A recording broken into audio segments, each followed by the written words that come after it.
chers amis.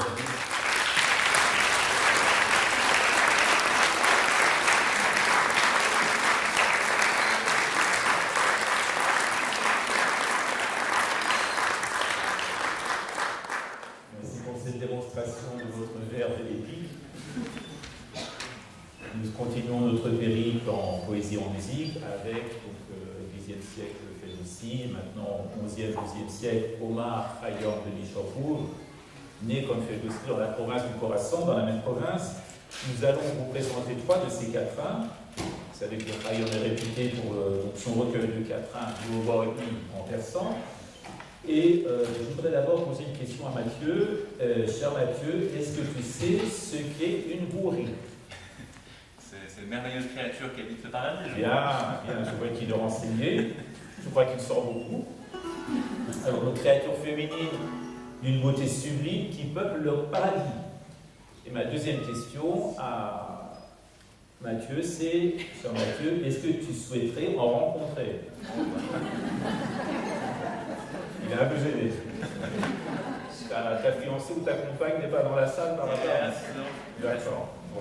Alors, on va entendre ce qu'en dit Omar Khayyam de Nishapur pour voir quel est son point de vue. Écoutons ce qu'en dit Khayyam. Maestro.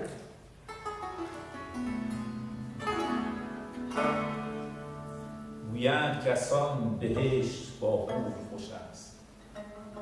Mani Guyan qui orbe Angour Foshas. Inar Begiru Das Dazon des Sier Bedor. Korvoz et Togol Cheni Danas Bour. On dit que l'Éden est peuplé de houris. Ici-bas, je préfère le nectar de la trêve. Prends cet argent comptant, rejette tout crédit. Veille que les tambours n'égarent ton oreille. Autrement dit, garde-toi des promesses et des belles paroles, cher Mathieu. Jouis du temps présent. Sur le Khayyam, il faut la jouer cash et prendre l'argent comptant. Et à ce titre, c'est un cousin persan du français Pierre de Ronsard, qui au XVIe siècle essayait de cueillir dès aujourd'hui les roses de la vie. Tu connais ce poème qui est dédié à qui? Hélène. Hélène, les poèmes à Hélène. Regrettant mon amour et votre fier dédain, puisque Hélène, voilà, c'est la femme dont il était amoureux, il l'a envoyé balader. Regrettant mon amour et votre fier dédain, vivez si m'en croyez, n'attendez à demain, cueillez dès aujourd'hui les roses de la vie. Mais pourquoi Khayyam parle-t-il de tambour? Et veille que les tambours n'égarent ton oreille. Attention que les tambours n'égarent pas ton oreille. Il y a 2 interprétations possibles. D'abord, il se trouve que c'est un instrument, je dirais un instrument à vent. Alors, en tant que musicien, Mathieu va tout de suite dire non, c'est un instrument de percussion.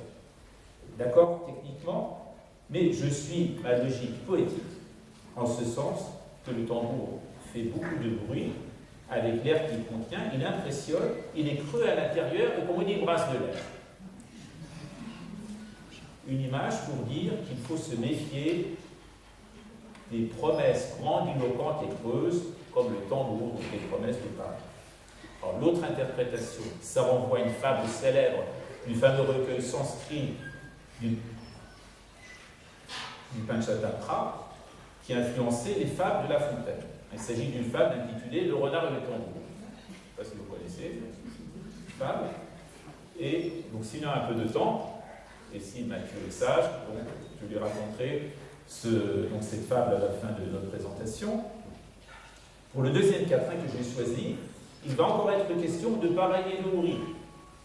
Alors, tu vas peut-être penser que je suis un obsédé, que je fantasme sur les houris, mais tu vas voir que l'argument de Khayyam, encore une fois, est très fin et redoutable à la fois en matière de dérision et de simplicité. Maestro.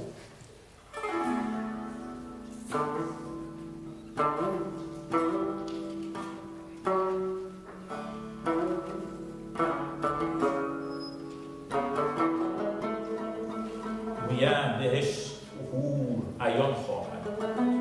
Mouyan Neheshtohur Hayon Chohan. Anjol Meyoshir Angarit Chohan. Gadman Meyomachur Posidim Shevor. Shon Or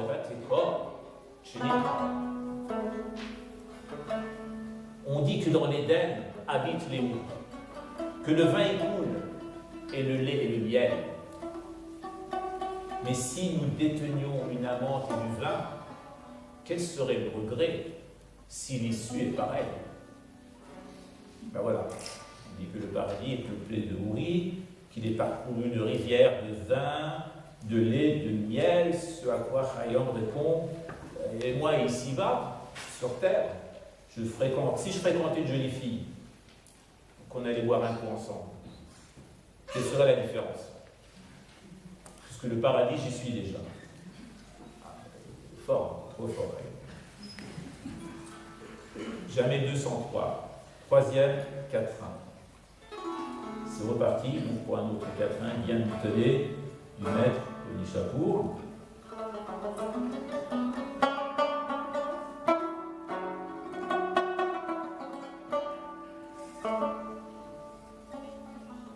Bouyan, Maro, Kedou, Zahri, Borchat, Max. Rolis, Trelov, Bel Daron, Natron, Max. Gako, Cheromé, Chole, Bedou, Zach, Borchan. Fardo, Bini, Behej, Amchon, Kafedas.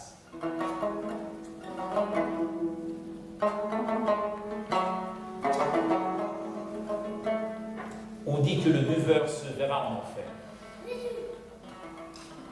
Ceci n'est que méprise qu'on ne peut approuver.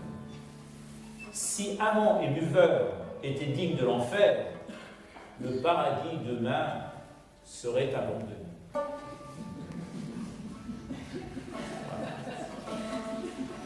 Si on devait envoyer en enfer tous les leveurs de coude, eh bien le paradis deviendrait aussi désert qu'un parking abandonné.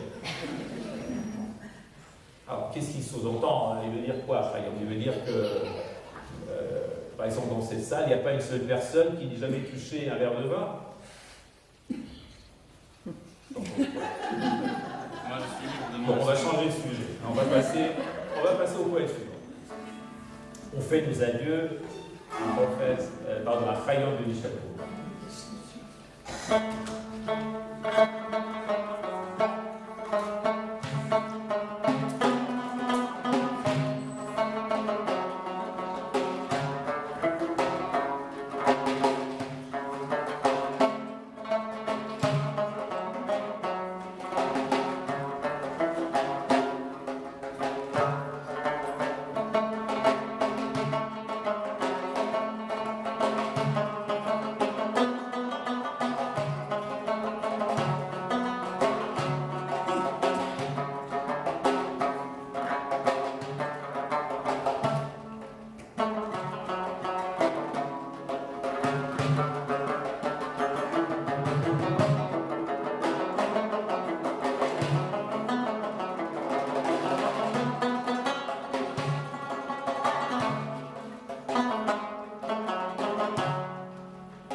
Avec Ferdowsi et Chaim, nous étions dans la province du Khorasan.